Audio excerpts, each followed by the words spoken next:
Fan de Gintama, bonsoir. Bon, même si on est le matin, c'est pas grave. Alors aujourd'hui, petite vidéo un petit peu spéciale pour parler d'un sujet qui me tenait à cœur, même que j'ai failli faire des reviews là-dessus. Ce serait pour parler du dernier arc qui est sorti en animé de Gintama, à savoir l'arc de la bataille finale de Rakuyo, même si c'est qu'une traduction française à la zob, parce que le titre de l'arc ça devrait être l'arc de la bataille de Rakuyo normal. Pourquoi finale alors que t'as un arc après, qui va d'ailleurs conclure le manga. Bon, je sais pas, mais bon. Donc voilà, on va parler tranquillement de ce que j'ai pensé, de cet arc, de tout ce qui s'ensuit. Voilà. Alors déjà, cette vidéo, elle s'intitule un petit peu comme le premier aparté que j'avais fait sur Shinsengumi, donc c'est-à-dire tu vois ma gueule, hein, et je te balance la use, donc tu peux faire autre chose à côté, voilà, et puis si t'as déjà du temps à perdre pour regarder ça, je te remercie, c'est déjà sympa, ouais. Bon, alors l'arc de la bataille finale de Rakuyo, qu'est-ce que c'est? Alors déjà, ça prend tout de suite après la fin de l'arc du Shinsengumi, qui a vu bien entendu le démantèlement de la troupe en question, qui se sont barrés dans la campagne pour aller chercher des alliés contre le Bakufu.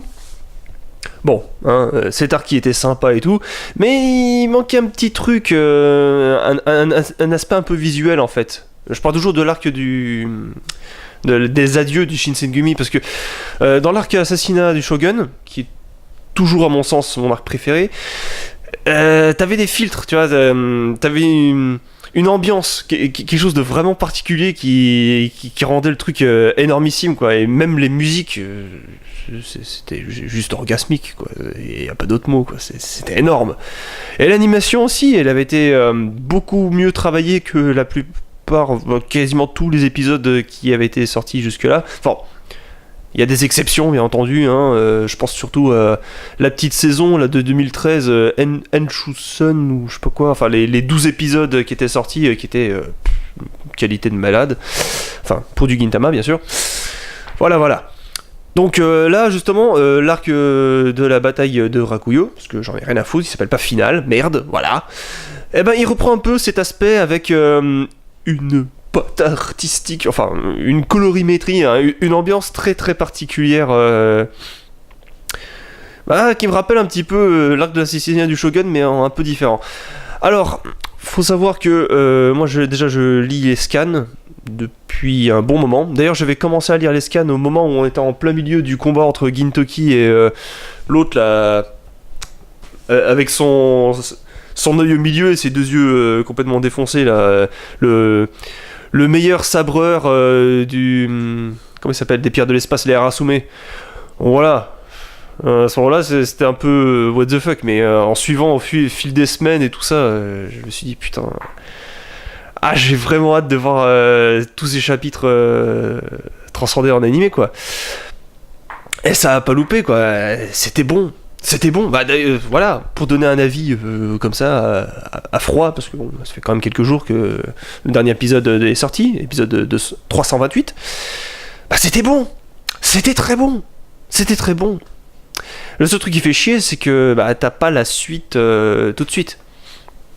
Ils vont faire une pause et je sais pas très bien quand est-ce que ça va reprendre, mais à mon avis, après la sortie du film live action... et sans doute après la fin du manga. Justement, le dernier arc, d'ailleurs j'ai oublié le nom de l'arc, mais celui de la vraie bataille finale, et cette fois-ci de la Terre, il sortira dans l'année, certainement, ouais. Faut une petite pause. Puis d'ailleurs c'est pas un mal qu'ils fassent une petite pause comme ça, ils pourront revenir avec une animation encore meilleure. Oui, je suis enrhumé, faites pas gaffe. Bref. Donc cet arc, comme je te le disais, il était vraiment excellent, hein. Mais il y a 2-3 trucs qui m'ont un petit peu chiffonné quand même, qui ne le rendent pas aussi bon que l'arc l'assassinat du Shogun. Je vais y venir tout de suite. Alors déjà, tout d'abord, le nombre d'épisodes, 12. C'est peu. C'est un petit peu... limite. Déjà, quand tu regardes le nombre de chapitres, il y en avait 45, 48, un truc comme ça, bon... Tu vérifieras par Wikipédia si c'est vrai ou pas. Mais c'est peu. Enfin non, c'est beaucoup. Putain, je suis con. C'est beaucoup. Et par exemple, pour te donner un titre de comparaison, l'arc de l'assassinat du Shogun, qui fait 8 épisodes dans l'animé, ouais, c'était sur 26-28 chapitres. Là, t'as 12 épisodes pour 45 chapitres. Donc en gros, t'as entre 3 et 4 chapitres minimum par épisode. C'est rapide. Le rythme des épisodes, il est hyper soutenu. T'as pas le temps de fermer les yeux qu'il y a déjà des tonnes de dialogues qui sont passés, quoi. Faut que tu sois concentré au maximum pour suivre les trucs. Ça, c'est un petit peu dommage parce que ça nuit un petit peu au...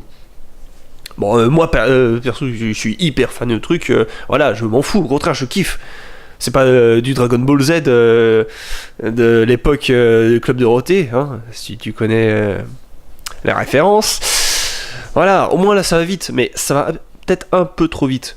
Genre les combats contre les 3 Novae, justement, dont je parlais tout à l'heure, là, le capitaine, le meilleur sabreur des Arasue, bah, il y aurait pu avoir un épisode, avec un peu de bol, un épisode égale un combat. Le combat de Katsura d'abord, ensuite celui de Sakamoto, ensuite celui de Gintoki. Un épisode chacun, voilà. Alors que là, t'as quasiment tout qui a été bouclé en 2 épisodes, et vraiment, c'était un rythme... Genre, t'avais le combat... Première moitié d'épisode, deuxième moitié d'épisode, on lançait déjà le deuxième combat, t'étais là, ouais, c'est un peu rapide. Bon après, j'ai pas boudé mon plaisir pendant les meilleurs moments, hein, notamment la réunion des 4 légendes du Joerishi. Non, ouais, ça avait déjà été teasé, si je dis pas de conneries, ouais, ça a déjà été teasé dans l'épisode 316. T'avais eu la petite image, tout ça, où ils sont tous les 4 regroupés. Bah d'ailleurs, tu remarqueras, au moment où ils se regroupent, les 4, c'est exactement la même image que celle du teasing. Donc vraiment, ils se sont appliqués pour nous faire... Voilà, c'est un petit détail à la con, on s'en fout, mais bon, voilà. Truc de geek. J'aime bien les petits détails. Et ça, c'était marrant. Ça, c'était bien, ouais. En plus, ouais non, je viendrai plus tard sur la musique. Donc voilà, et le deuxième gros moment, bien sûr, le combat Kamui versus Everyone. Tout le monde contre lui. Oh, c'était beau. Oh, c'était beau. Oh, c'était classe. Bon, après, l'animation était... ils savent se démerder chez Sunrise. Bon, c'est pas Sunrise là, c'est une sous-branche, c'est BNP Pictures ou je sais pas quoi que ça s'appelle. Ils savent se démerder pour pas que ça se voit trop que l'animation est pas géniale. Donc voilà, comparé à Toei Animation, pardon. Allez vous faire foutre. Voilà, Dragon Ball Super à côté. Voilà. Mais je digresse. Dans un premier temps, le rythme vraiment très très soutenu, surtout sur les premiers épisodes en fait. J'ai remarqué que sur à partir de l'épisode 6 ou 7, bah, quand il y a la réunion des 4 du Joerishi, à partir de là ça va, tu le ressens plus trop. C'était l'impression genre t'as 1 seconde de coupure où il y a un mec qui parle plus, boum, tout de suite t'as l'autre qui enchaîne super vite. C'était un petit peu déroutant. Bon, la partie explicative, tout ça, quand il y a des gros flashbacks, ils ont été bien faits. Et justement, à ce stade-là, justement, c'est... je vais aller à contrario de ce que je viens de dire. Les flashbacks, c'est bien que ça ne bouffe pas complètement 3 épisodes, quoi. Parce que quand j'avais vu le gros flashback, si je puis dire, de cette saison Gintama, de cet arc, à propos de la famille de Kaguya, ça bouffait pas mal de chapitres. Et même si j'étais passionné, parce que c'était... pour la première fois, t'en apprenais vraiment sur la famille de Kaguya, bah c'était quand même un peu long. En scan, en manga, je dis bien, enfin... Oui, en manga, parce qu'on dit pas manga papier. Règle numéro 1, voilà. Et là, en anime, ça a été bouclé en 2 épisodes, entrecoupés de scènes de combat et tout ça. Alors par contre, j'ai un gros souci, voilà, j'arrive direct à la partie combat. C'est que les combats les plus intenses et les plus sympas à voir ne sont pas forcément ceux qui avaient la plus grosse tournure dramatique, si je puis dire. Bon, ok, Kamui versus tout le monde, ok, c'était énorme. D'accord. Mais le combat que j'attendais aussi avec une grosse impatience, c'était Utsuro contre Umibozu. Et ça... oh, c'était un peu naze. Parce que dans la version manga, t'avais l'impression d'assister à un Goku versus Freezer. Bon, et encore une référence Dragon Ball, je sais, mais bon, qu'est-ce que tu veux. Non mais sans déconner, ça avait une putain de gueule, quoi. Il y avait tous les rochers qui éclataient, t'avais l'impression qu'ils dévastaient la moitié de la région à chaque coup qu'ils portaient, quoi. C'était énorme dans le manga, et là, dans l'anime... on s'en bat les couilles, quoi. C'était... bah, c'était l'animation en dents de scie, voilà. C'était mal animé. C'était vraiment pas terrible. C'est un peu con. Bon, il y avait juste la finalité, mais bon, la finalité de Mibozu contre Utsuro, je la connaissais déjà par rapport au scan, donc bon, voilà. Mais en matière de scène de combat, c'était un petit peu triste. Alors que, en revanche, si tu parles de la baston, enfin, ouais, la baston de Katsura contre celui que j'appelle Sangoku parce qu'il est carrément inspiré du mythe de Sun Wukong ou je sais pas quoi, le mythe du roi singe. Ouais, je sais plus, faudrait que je révise mes classiques. Bah en gros, quand Katsura se bat là, contre l'espèce de gorille géant avec son bâton, waouh, oh, c'était bon, putain. Ah, Katsura qui se déchaîne, oh là là. Bon, là encore, voilà, il y avait le problème, ça allait trop vite. Le rythme était un peu pourri. T'avais pas le temps d'apprécier qu'ils étaient déjà passés à autre chose, quoi. Ils se lataient. Par contre, là, l'animation...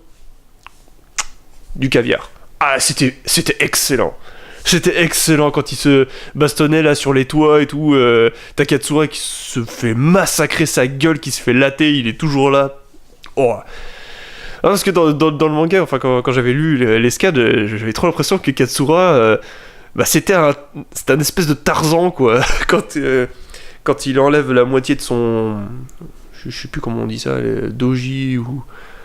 Enfin ouais, quand il est à moitié à Walp, quoi. J'avais trop l'impression que c'était un petit peu à la Tarzan. Bah il y a un peu de ça quand même. Il y a un côté sauvage. Bah en plus il explique vachement bien dans les flashbacks tout ça, quand il y a Sakamoto qui dit ouais en fait c'est Katsura qui défonce tout le monde, c'est sûrement pas Gintoki ou Takasuki. C'était bon. Voilà, hein, gros fan de Katsura, laisse tomber. Enfin un combat digne de ce nom de Katsura, et putain il en a fallu du temps. Parce qu'on attend toujours celui de Kondo, parce que Hijikata, Sugo, ils ont eu leur bon moment. Kondo, toujours rien, ça fait chier. J'ai hâte de voir la fin du manga pour éventuellement voir cette absence rectifiée. Mais bon, quand ça digressait. Donc oui, l'arc que je disais, il comporte que 12 épisodes, ce qui est très très court, donc il fallait un rythme plutôt élevé. Mais j'avais dit, j'avais fait mon petit calcul, je m'étais dit, voilà, 16-18 épisodes. Il peut très bien les faire, les 16-18 épisodes. Tu réduis le rythme, tu te ferais pas chier pour autant, non enfin, 18 peut-être, mais 16 épisodes, non, c'était tout à fait possible. Et puis là... pendant que j'y pense là, Crunchyroll, vous êtes vraiment des gros cons. Des gros cons. Ouais, licencier la série, empêcher de la voir, tout ça, ok, ouais, c'est un truc. Mais en plus de ça, vous êtes même pas foutu de faire votre boulot jusqu'au bout, quoi. La fin du dernier épisode, on est bien d'accord que ça se termine pas avec la musique et le générique et tout le bordel. Non, il y a une suite après ça. Il y a une suite où ils sont en train de parler là dans l'espace façon le plan unique là. Si tu connais bien la série Gintama, le fameux plan où tu vois la baraque de loin et les mecs en train de parler en voix off, ils font la même chose mais dans l'espace depuis les bateaux, et c'est là que t'as la fameuse annonce dont ils étaient en train de parler. Et là, au moment où je parle, on est jeudi, l'épisode il est visible depuis dimanche soir. On sait rien de tout ça parce que non, Crunchyroll, traduction française, ouais bon, on s'arrête après le générique, tous les trucs après, les fans ils s'en battent les couilles. Et ta sœur, elle s'en bat les couilles? Non, voilà. Mais nous, l'épisode jusqu'au bout. Putain. Ah non, mais Crunchyroll, j'ai hésité à m'abonner à cette merde, mais non, je préfère encore mater en streaming et choper tout à fait démocratiquement les épisodes quand ils sont disponibles. Non, allez vous faire foutre, Crunchyroll, vraiment. Vous êtes nuls. Voilà, c'est dit. passer à autre chose. C'est plus ça. Ouais. Alors, petit sujet encore concernant l'arc en question, les musiques. Ça a mis un peu de temps à venir, les nouvelles musiques, mais il y en a qui sont vraiment sympas. Ils se sont surtout concentrés sur la partie flashback avec Coca. Ouais, j'ai du mal, parce que moi c'est Kuka que j'avais en tête comme nom et pas Coca. Mais, de toute façon, ça se trouve, c'est juste la traduction Crunchyroll, ça se trouve, c'est vraiment Kuka et pas Coca. Bon, on s'en fout à ce stade. Bah voilà, dès que tu découvres la mer de Kagura, boum, des putains de musique bien sympathiques, des trucs d'ambiance bien cool. J'ai hâte d'avoir l'OST en question. Ça sera l'OST numéro 6, j'imagine. Ouais, c'était ça. La 5, c'était la dernière. Mais je pense pas qu'elle va sortir après la fin de saison. Je pense qu'elle va sortir après la fin de l'anime définitif. Quand le manga sera terminé et tout ça. Désolé, il y a plein de coupures, je dois me moucher à chaque fois, c'est assez casse-couille. Mais bon, je vais essayer de finir globalement tout ça. Donc, que dire. Oui, les musiques, je disais, elles sont excellentes. Avec quelques reprises des vieilles musiques, tout ça, bon, sympa. Voilà. Je vais revenir un petit peu sur mon avis un peu plus général de l'animé, quoi. Enfin... De cette saison, parce qu'elle reprend bien les événements, on est d'accord. De toute façon, Gintama, ça a toujours été plus ou moins dans les meilleures adaptations de manga qui ont été faites, quoi. Je sais plus, il y avait eu un chiffre à un moment donné, 13e meilleur animé du Japon, ou un truc comme ça. Voilà, c'est quand même sympa. Enfin, 13e meilleure adaptation, je crois que c'était plutôt ça. Parce qu'au niveau adaptation, les mecs, ils se sont fait bien chier, ouais, c'est quand même bien sympa. Et même les fillers, ils sont très très bien à suivre, donc... hâte de voir ça. Par contre, j'ai cru avoir une info en allant regarder ce matin, comme quoi il y aurait des petits épisodes fillers qui sortiraient, des épisodes comiques entre cette saison et la prochaine, pour nous faire patienter un peu. Bon, c'est pas plus mal, faut voir ce que ça donne. Après, il faudrait qu'ils soient traduits, et traduits correctement, parce que qu'est-ce que je voulais dire, les teams fansub cette année, il n'y a rien eu. Enfin, depuis que j'ai vérifié, il n'y a eu aucun épisode qui était fansubé. Donc, ça reste à suivre. Le fameux débat fansub contre contenu payant mais professionnel, tout ça, bon, moi je m'en bats les couilles. À partir du moment où c'est bon, c'est que c'est bon, voilà. Et Crunchyroll, je suis désolé, mais... c'est à peine passable, surtout pour du professionnel. Alors franchement, à ce stade-là, je préfère encore voir le fansub qui, au moins, lui, se donne la peine de faire quelques recherches. Par rapport aux vannes qui ont été faites, parce que bon, Gintama, c'est pas toujours très facile de traduire les différents clins d'œil culturels, tout ça, voilà. Donc, voilà, je vais conclure là-dessus rapidement. C'était du bon, c'était excellent, voilà. D'ailleurs, j'ai oublié de dire rapidement un petit avis sur l'opening et l'ending, parce que l'opening, j'avais rapidement suivi... quand j'ai vu quel était le groupe qui allait faire l'opening, je suis allé écouter vite fait d'autres musiques à eux, et ouais, ça passait bien, mais je trouvais ça un petit peu niais. Un petit peu niais, enfin, pas trop dans le contexte, en fait, par rapport à ce que racontait l'arc, et puis finalement, ça passe vachement bien. Ça passe bien, donc voilà. Mais... le vrai coup de cœur, c'était l'ending. Ah, l'ending. Oh, la guitare électrique, la totale. Oh là là, c'est bon. Puis en plus, l'ending, c'est qu'une succession d'images, donc techniquement, ils se sont vraiment pas fait chier pour l'animation, mais au niveau imaginatif, ils sont allés loin, quoi. Pour teaser le fameux retour des 4 légendes du Joirishi. Et forcément, ils ont refoutu la musique de l'ending au moment où ils se sont réunis. C'était parfait, c'était excellent. Voilà. Et c'est tout ce que j'ai à dire, je crois. Ouais. Après, je vais pas me casser les couilles et te dire ce qui s'est passé dans chaque épisode, parce que bon, au final, je sais pas, pour ça, je donne juste un avis. Si t'as pas vu la saison, ça sert à rien d'écouter un avis sur la saison. Donc voilà, qu'est-ce que tu veux. Par contre, je sais pas trop.